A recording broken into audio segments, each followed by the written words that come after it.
శివశక్త్యాయుక్తో యది భవతి శక్తః ప్రభవితుం న చేదేవం దేవో న ఖలు కుశల స్పందితుమపి.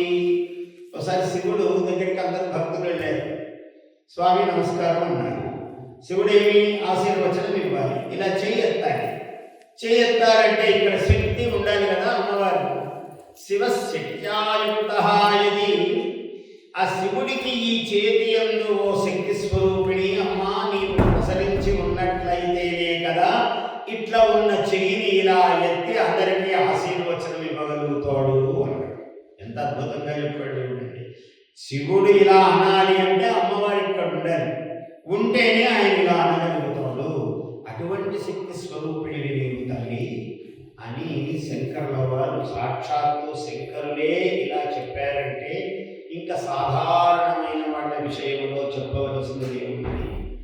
అమ్మవారి యొక్క మహిమ మనము ఎన్ని విధాలు చెప్పుకున్నా మనకు షణ్మత స్థాపనాచార్య అని శంకరుల వారికి పేరుంది. అంటే అవైదిక మతములు 72 వేదములో చెప్పనపడనటువంటి మతములన్నీ విజృంభించినాయి ఒకనాడు. ఎప్పుడు 2500 సంవత్సరాల క్రితం ఎవడు పుట్టలేదు, ఏ మతము పుట్టలేదు.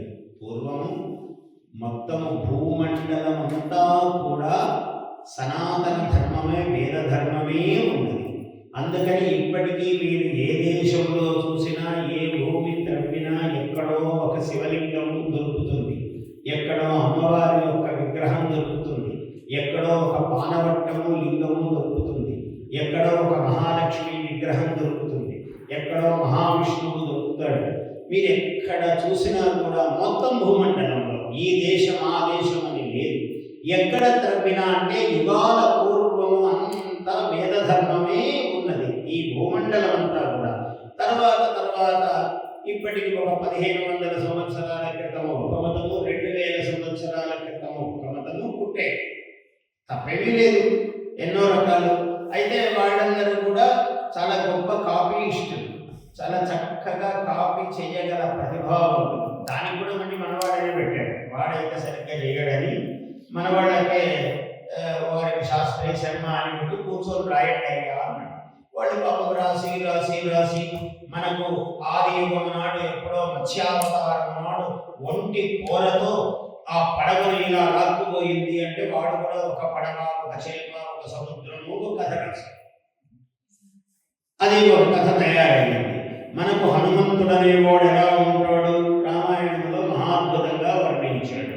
అట్లాంటి ఒక క్యారెక్టర్, ఒక పాత్ర ఉంటే బాగుంటుంది కదా అని ఒక హనుమంతుడు లాంటి ఒక పాత్రను తయారు చేశారు. Please subscribe to our YouTube channel.